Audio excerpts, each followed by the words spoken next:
오늘은 참된 예배자의 삶, 정의로운 삶이란 제목으로 말씀을 나누겠습니다. 배울 말씀은 이사야 1장 11절에서 17절까지 말씀입니다. 여호와께서 말씀하시되 너희의 무수한 재물이 내게 무엇이 유익하니요? 나는 순양의 번제와 살찐 짐승의 기름에 배불렀고 나는 수송아지나 어린 양이나 순염소의 피를 기뻐하지 아니하노라. 너희가 내 앞에 보이러 오니 이것을 누가 너희에게 요구하였느냐? 내 마당만 밟을 뿐이니라. 헛된 재물을 다시 가져오지 말라.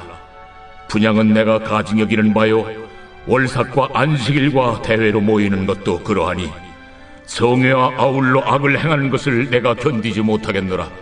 내 마음이 너희의 월삭과 정한 절기를 싫어하나니 그것이 내게 무거운 짐이라.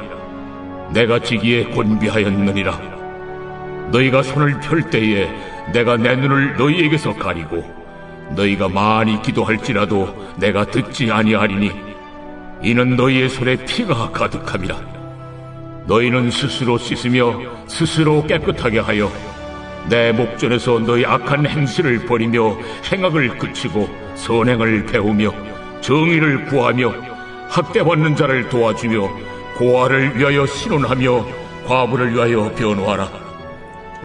새길 말씀은 이사야 1장 16절로 17절 말씀입니다. 너희는 스스로 씻으며 스스로 깨끗하게 하여 내 목전에서 너희 악한 행실을 버리며 행악을 그치고 선행을 배우며 정의를 구하며 학대받는 자를 도와주며 고아를 위하여 신원하며 과부를 위하여 변호하라 하셨느니라. 아멘.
우리는 보통 일제시대를 이야기할 때 수많은 독립운동가들의 이름을 떠올립니다.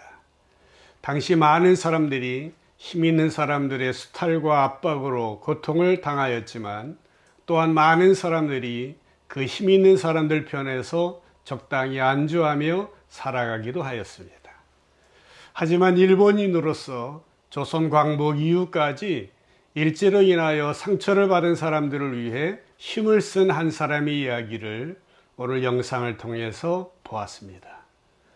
만약 내가 그 시대에 살았다면 아마도 방관자나 친일파로서의 삶을 선택했을 것 같습니다. 그런데 이 영상에서 본 이 사람 후세 다츠지는 일본인이었음에도 불구하고 일본인으로 태어난 것을 부끄럽다고 표현할 정도로 정의롭고 진실된 삶을 살았습니다.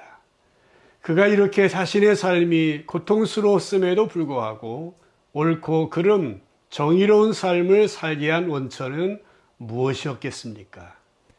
그의 다큐멘터리를 보면 학생 시절에 탐독했던 그리스도교의 박해주의와 묵자의 겸해주의였다고 말합니다.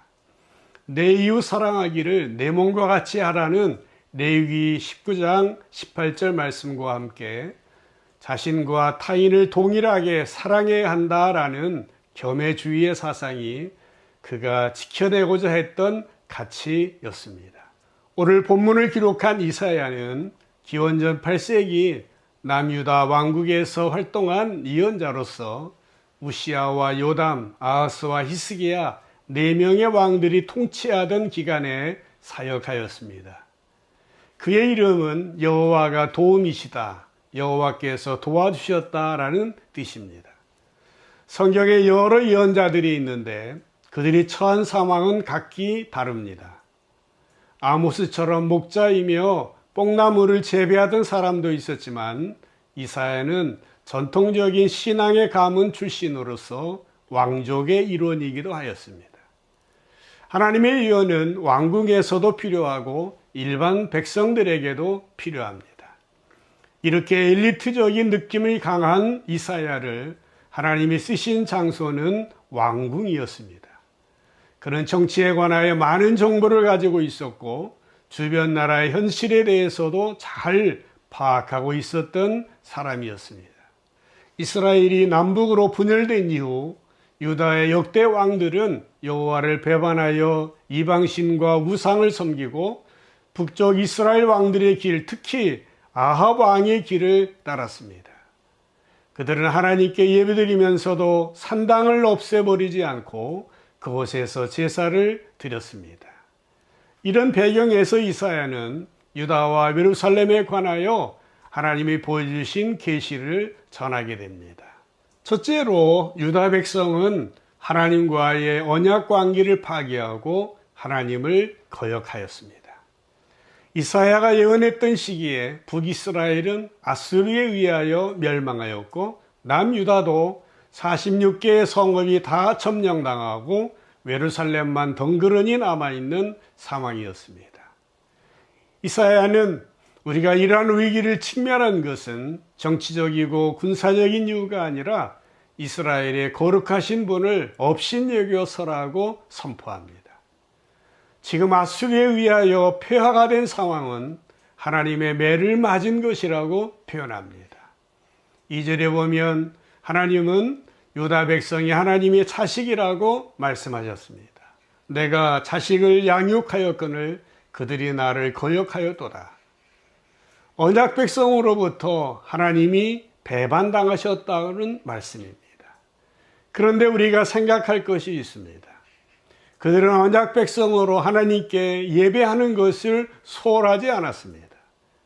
그들은 스스로 하나님과 언약 관계를 파기한 적이 없다고 생각했습니다.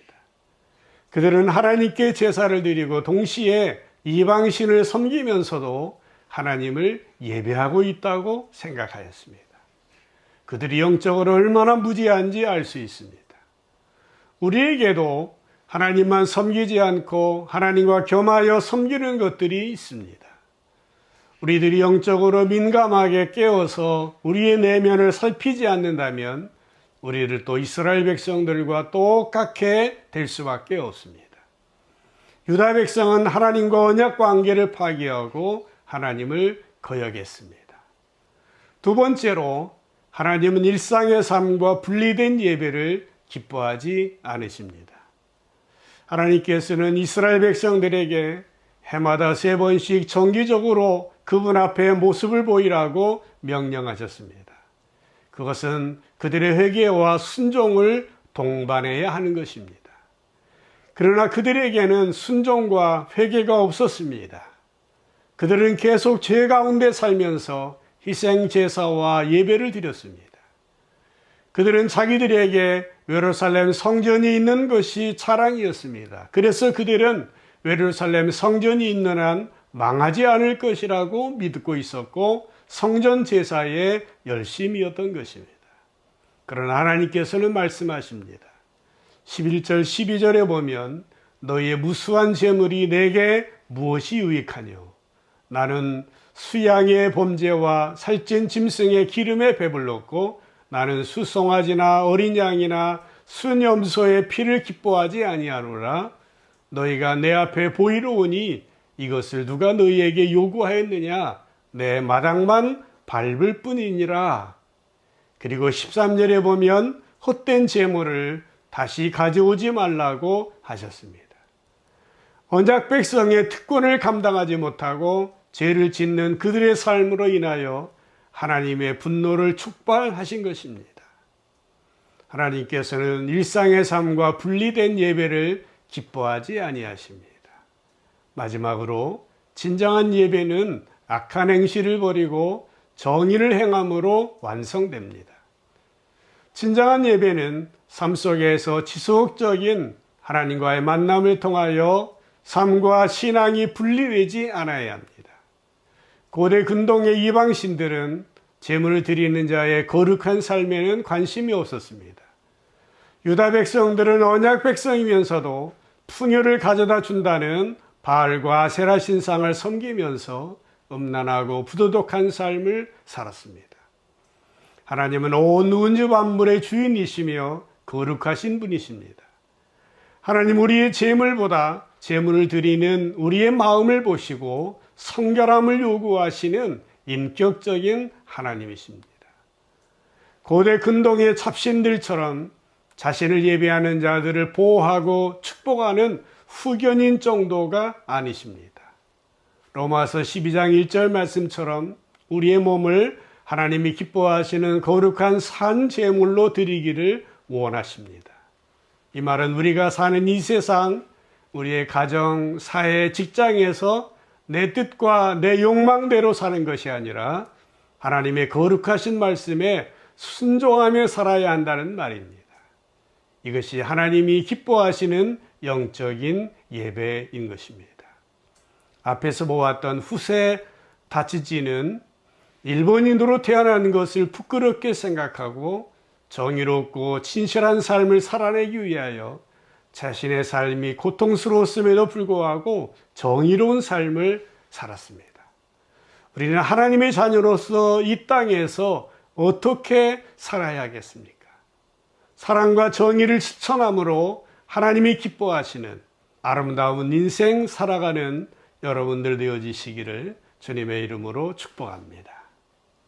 몇 가지 나눔 질문을 드리겠습니다. 첫 번째로는 의미 없이 습관적으로 또는 종교적인 행위로 예배드린 적이 있었는지, 언제였는지 나누시고요. 두 번째로는 진정한 예배를 드리기 위하여 어떤 준비를 하고 계시는지, 마지막으로 하나님을 예배드린 결과가 무엇으로 우리의 삶 속에 나타나야 하는지 나누어 보시기 바랍니다. 하나님의 은혜가 모든 성도들에게 함께 하시기를 주님의 이름으로 간절히 축복합니다.